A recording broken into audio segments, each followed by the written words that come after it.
Pada momen Hari Raya Imlek, Galungan dan Kuningan, aneka camilan diburu warga kota Denpasar. Hal ini tentunya menguntungkan pedagang cemilan. Harga yang kompetitif, produk cemilan yang dijual lebih beragam, sehingga memberikan banyak pilihan kepada konsumen.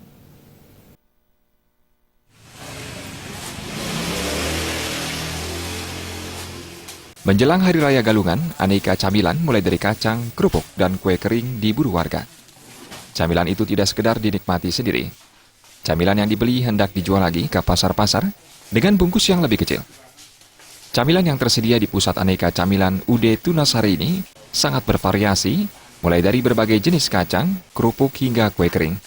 Selain dipasok dari sejumlah industri rumah tangga di Denpasar, ratusan jenis produk camilan ini didatangkan dari luar Bali, seperti Banyuwangi, Malang, dan Surabaya. Menurut pemilik toko UD Tunasari, Wayan Werta, toko yang berdiri sejak tahun 2000 ini tidak hanya menyediakan camilan secara eceran dan grosir, mulai dari ukuran 1/4 kg hingga 5 kg dengan harga bersaing.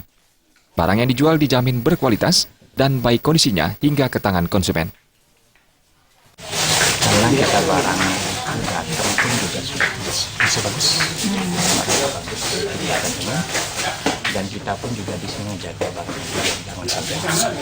Ladang bayam kita datengin dari orang bikin sih, itu harganya tuh hampir 30.000 per 2 kilo.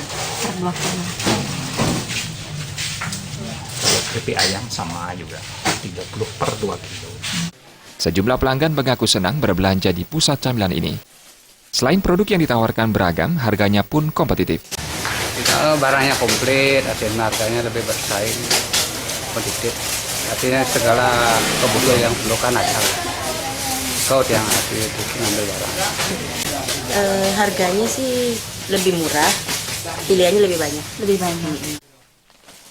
Wayan Werta menambahkan, menjelang Hari Raya Galungan, produk camilan laris diburu warga untuk dinikmati maupun dijual kembali ke pedagang eceran.